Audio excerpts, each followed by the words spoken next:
Hello and welcome back students. Study रूप में आपका स्वागत है और हम लोग अपने ज्योग्राफी की क्लास को आगे बढ़ाते हैं। और आज हम लोग जानेंगे, देखिए इससे पहले की क्लासेस में हम लोगों ने क्या क्या देखा। इससे पहले की क्लासेस में हम लोगों ने देखा पृथ्वी की उत्पत्ति कैसे हुई, ब्रह्मांड का विस्तार देखा, उसके बाद गोंडवाना लैंड, लॉरेशिया और पैंजिया के बारे में जाना। उसके बाद हम लोगों ने देखा कि भारत का निर्माण कैसे होता है, कोबर का भूसन्नति सिद्धांत क्या है, ये सारी चीजें हम लोगों ने देखी। उसके बाद हम लोगों ने हिमालय की उत्पत्ति देखी, नदियों के बारे में जाना, हिमालयी नदियों के बारे में जाना, प्रायद्वीपीय पठार की नदियों के बारे में जाना।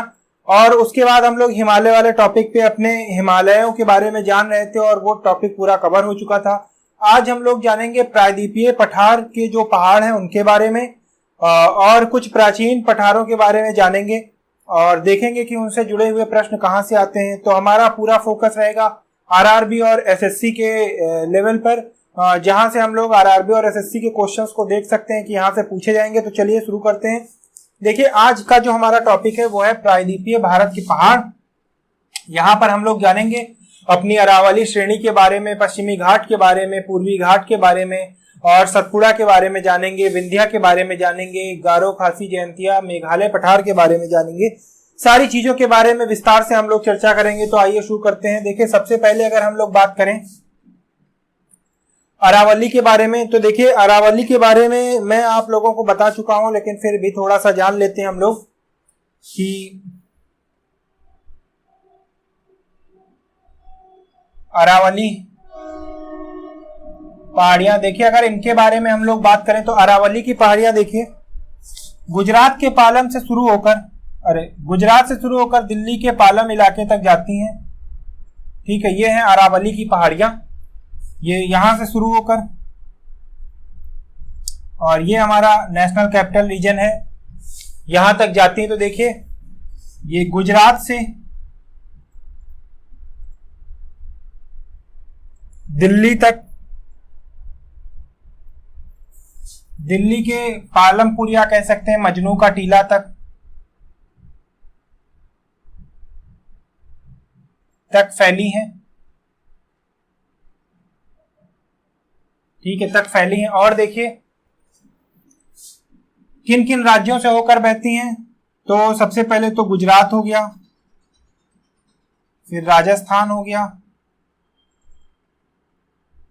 फिर हरियाणा हो गया, फिर दिल्ली हो गया। ये इतने राज्यों से होकर बहती हैं। और अगर हम लोग बात करें कि इसकी सबसे ऊंची चोटी कौन सी है, तो ऊंची चोटी के बारे में देखिए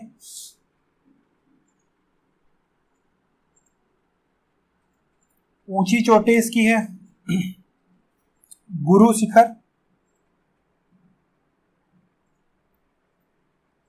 शिखर चोटी।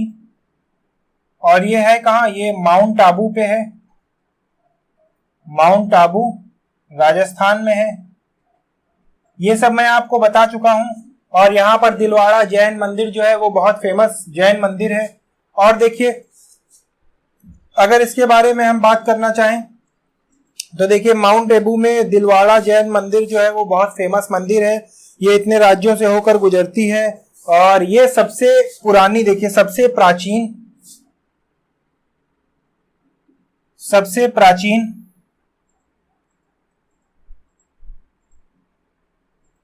वलित पहाड़ियां हैं।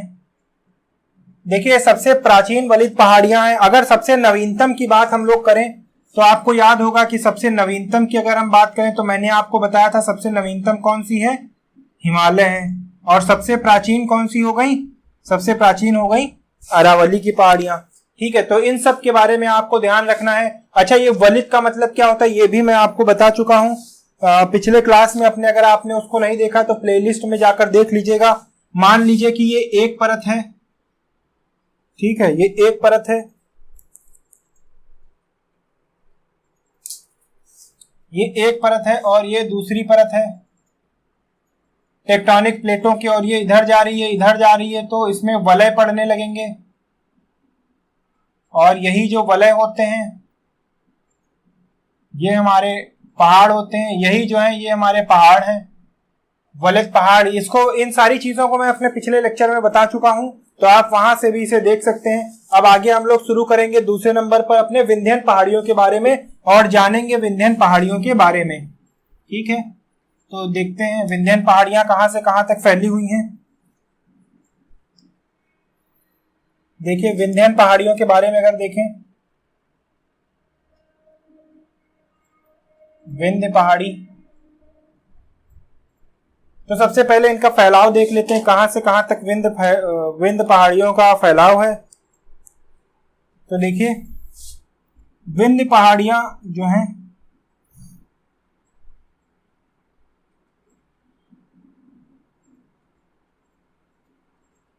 ये ऐसे फैली हुई हैं विंध्य की पहाड़ियां।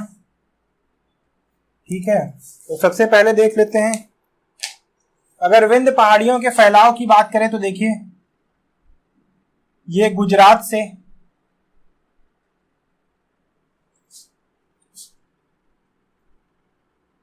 वाराणसी एवं बिहार के कैमूर पठार तक लगभग 1086 किलोमीटर तक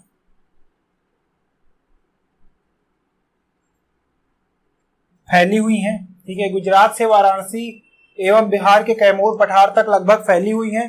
ठीक है, और ये देखिए यह निरंतर नहीं है, मतलब बीच में टूटी फूटी सी है, लगातार कोई एक पर्वत श्रृंखला नहीं है जैसे हम एंडीज या हिमालय को देखते हैं। ये टूटी फूटी सी हुई है, लगातार नहीं है। और देखिए अगर इनकी हम बात करें तो देखिए यूपी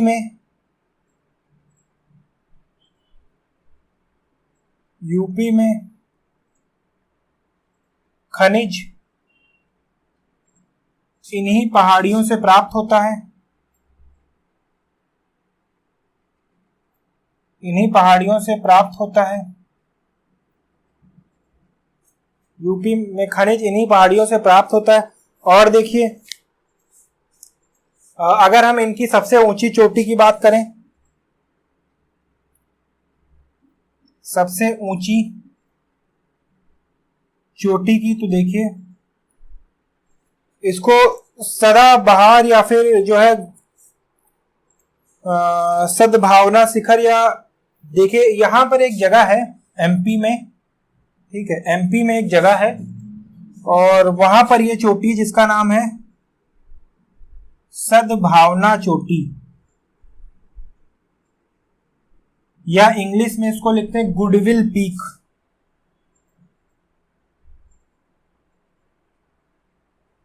गुडविल पीक सबसे ऊंची चोटी है और ये देखिए कहां पर है। अगर इसकी हम बात करें तो एमपी में है ये गुडविल पीक, और श्रृंगारपुर में है, एमपी के श्रृंगारपुर में ये चोटी जो है ये पड़ती है, सद्भावना चोटी।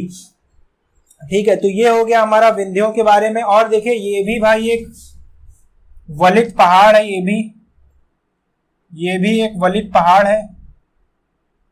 ठीक है, और अगर हम लोग देखें तो ठीक विंध्यन पहाड़ियों के नीचे सतपुड़ा पहाड़ियां आती हैं और ठीक सतपुड़ा पहाड़ी के नीचे महाभारत की चोटियां आती है। तो चलिए देखते हैं, ये हो गया हमारा विंध्यन पहाड़ियों के बारे में। और इसके बाद हम लोग जानते हैं कि हमारी सतपुड़ा की पहाड़ियां कहां तक फैली हुई हैं। देखिए विंध्यन पहाड़ियों के बारे में सबसे ऊंची चोटी हम लोगों ने जान ली, इसकी लगभग लंबाई हम लोगों ने जान ली, कहां से कहां तक फैलाव है ये जान लिया, और नक्शे में ये देख लिया कहां से कहां तक फैला हुआ है। चलिए आगे हम लोग देखते हैं। और अब हम लोग जानते हैं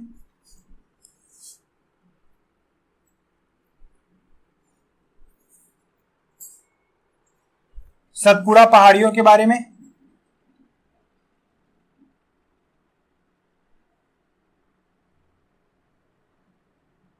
सतपुड़ा की पहाड़ियां, देखिए अगर सतपुड़ा की पहाड़ियों की बात करें तो ये कहां से कहां तक फैली हुई है ये भी देख लेते हैं। देखिए सतपुड़ा की पहाड़ियां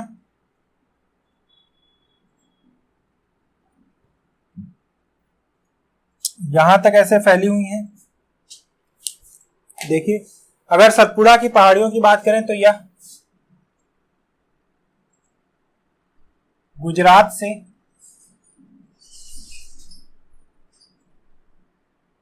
छत्तीसगढ़ तक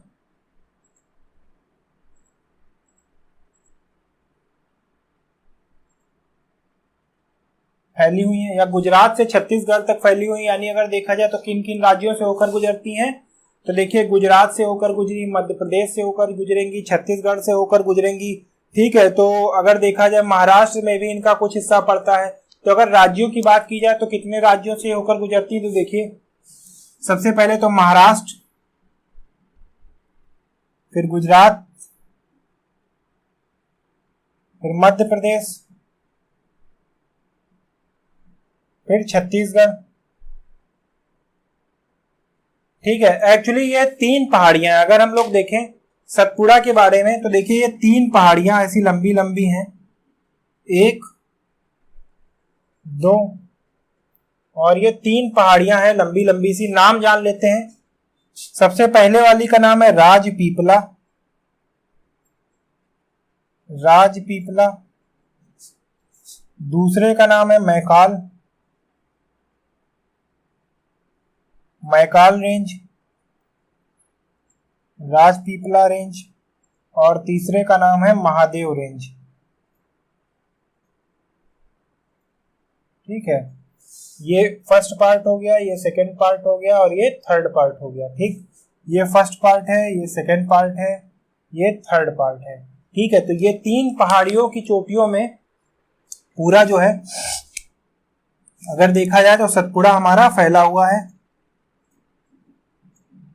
ठीक है, ये 3 सब देख रहे होंगे आपको कि यह जो है पूरे सब भगवान शिव के नाम पर रखे गए हैं। ठीक है, तो अगर हम लोग देखें कि इसकी सबसे ऊंची चोटी कौन सी है, तो देखिए अगर सबसे ऊंची चोटी की बात की जाए तो सबसे ऊंची